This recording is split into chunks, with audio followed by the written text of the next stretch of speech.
para bula-bulahin.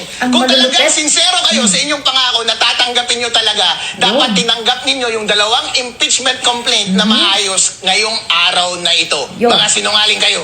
Hindi tayo pwedeng magduwag-duwagan. Dahil ang nakasalalay dito ay ang kinabukasan ng ating bayan. True. Sino bang makakapagtanggi na ang mastermind dito sa korupsyon na ito ay si President Bongbong Marcos? Sinabi na rin yan mismo ng kanyang mga dating kakampi. May detalyadong mga kwento, may delivery ng package, mali-maletang salapi sa kanila. Kompleto po ang ating ebidensya, hindi nila maitatanggi iyan. At higit sa lahat, hindi kami titigil hanggat hindi mapanagot ang totoong may kasalanan ng lahat ng pagnanakaw sa ating bansa na si BBM. Dahil hindi kami papayag na hindi mapanagot si Presidente BBM dito sa malawakang korupsyon sa ating bansa. Etong impeachment complaint namin, ang gagaling ng mga gumawa. Mali-maleta ang hawak namin kanina para i-file. Bakit hindi ninyo pinatuloy? Dito babagsak si BBM. Marami kaming endorser. Nandun na sila kanina sa building. Kasama na dapat namin silang bababa kanina para mag-file eh. Kaso nga lang, nabalitaan namin na yung filing ng Makabayan Black ay hindi tinanggap. Eh syempre, malamang baka yung amin hindi rin tanggapin. Alam mo namang ipapasubo namin sila sa laban na hindi pa nag-uumpisa tapos na-reveal na namin yung identity nila. Eh itong kasama natin sa admin, sila BBM, mga siga itong mga magaling itong mga haras eh. Kaya papahawak pa namin itong mga kampi namin. Pero wag po kayong mag-alala, ang lalakas ng aming mga endorser. Kompleto po tayo sa ating complaint. Ang masama sa ekonomiya ng Pilipinas ay si BBM at ang kanilang pagkukurap. Sinisingyo pa kami. Hindi pa nga uma-under yung impeachment. Yung impeachment kagad ang may kasalanan. Hindi ba pwedeng ang may kasalanan ay yung korupsyon na ginagawa ninyo na pinamumunuan ng ating presidente? Marami kaming hakbang. For sure, mapapanagot si Secretary General ng House of Representatives dahil sa kanilang pagtanggi ng pag-receive ng mga maaayos na impeachment complaint. Ganon din yung deputy na yan na nagpakita kanina sa atin. Tanggapin mo ang impeachment complaint namin! So ayan na nga, grabe, ang lupit, ang titibay, ang gagaling, ang tatapang ng grupo nito nila, itong nag-file na to ng ikatlong impeachment kay BBM. Ito si Attorney Harold Respicio, si dating Congressman Mike Defensor, tapos si Attorney Topacio, si Cathy Binag, tapos yung retired general. Marami pa silang kasama, pero sila yung naka-front, sila Jing Paras, yan, talagang ang lupit nila kasi nga, yung katulad nitong mga sinasabi na to ni Attorney Harold Respicio, diretso sila kay BBM, wala silang pa arte-arte na kung sino dapat managot at sino dapat panagutin. Si BBM talaga, ito talaga ang matatapang, kita mo sinasabi niya. Nagtinanong kasi siya dyan, sabi nung kung sino daw yung endorser, sabi niya, madami at mabibigat yung mga endorser namin. Kasi yung mga congressman, di ba, ini-endorse nila yan, yung mga impeachment complaint. Eh, hindi nila pinasama muna sa kanila kasi nga, mayayari. Kasi hindi na nga tinanggap yung sa Makabayan Black. So, baka ganun nga din yung mangyari sa kanila na ganun na nga ang nangyari. Hindi muna nila ba? At least kahit pa paano, safe yung mga kakampi nila ng congressman. At saka sabi niya, parang madami silang inaasahang kakampi sa kanila. O, diba? Kaya nga, hindi talagang hinarang, talagang sinadya na hindi tanggapin itong complaint nila. Hindi nyo kami girlfriend para bula-bulahin. Gigil na gigil siya. Ang lupit ito magsalita talaga. Tatanggapin nyo talaga.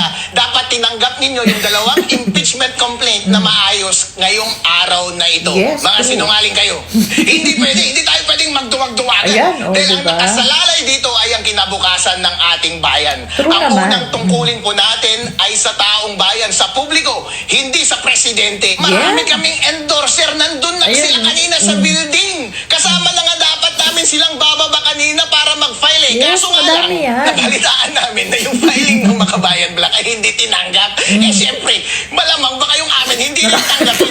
Magsalita talaga. Pasubo namin sila sa Gigil na laban gigil, pero ganyan talaga siya. Tapos na-reveal na namin yung identity nila. Eh itong kasama natin sa admin, sila BBM, mga siga itong mga magaling itong mga haras eh.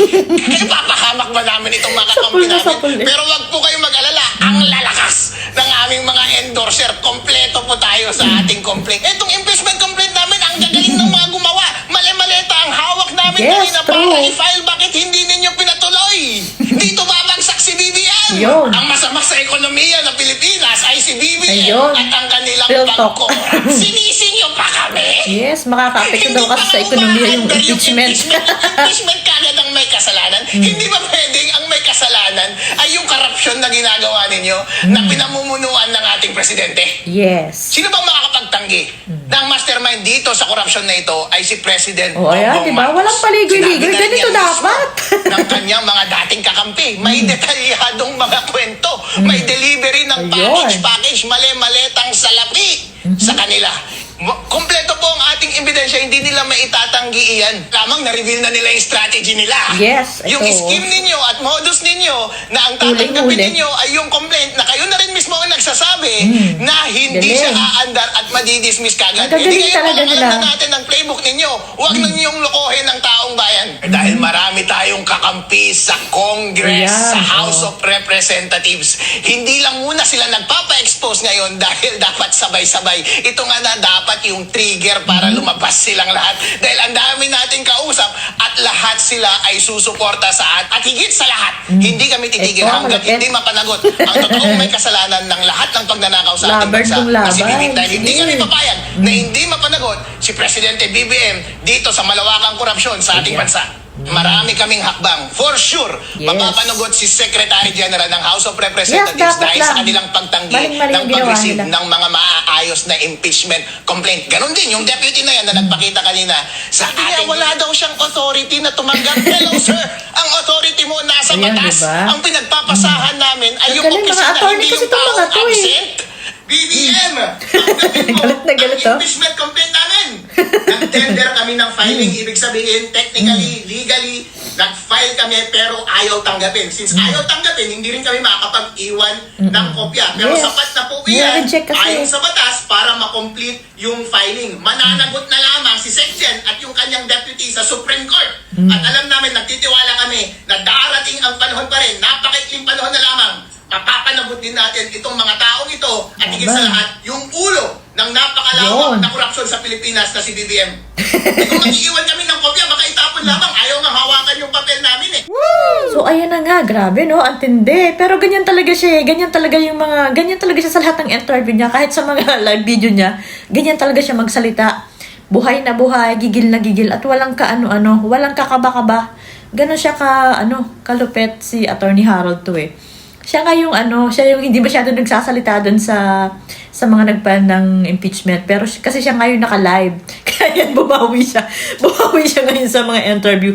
Talagang sinasabi niya na, humanda na kayo dahil ito kami yung grupo namin. Hindi kami patitinag.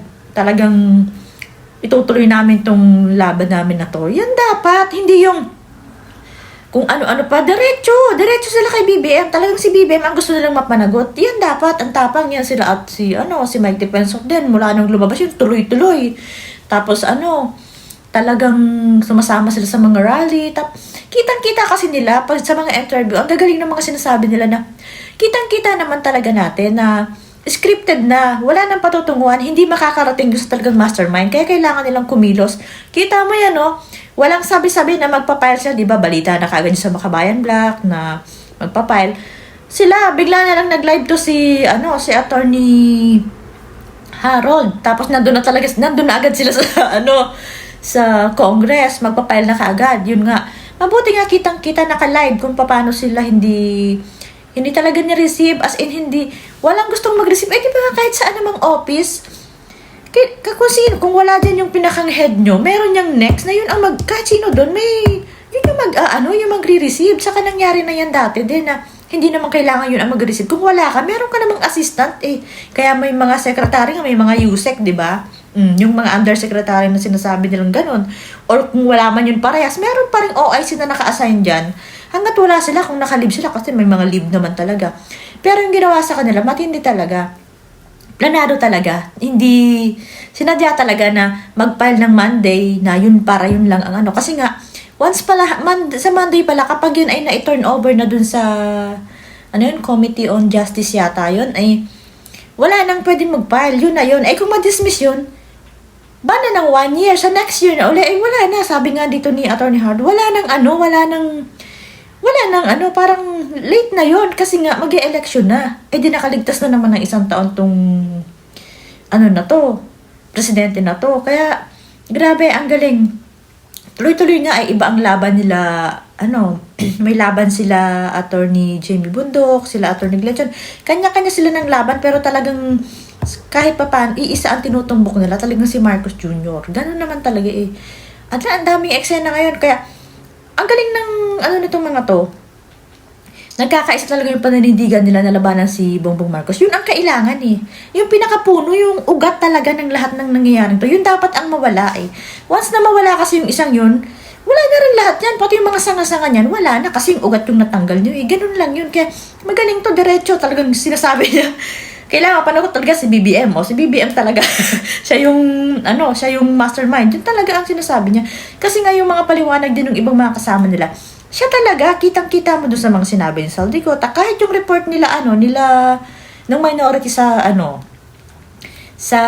Senado, sila Marcoleta, di ba?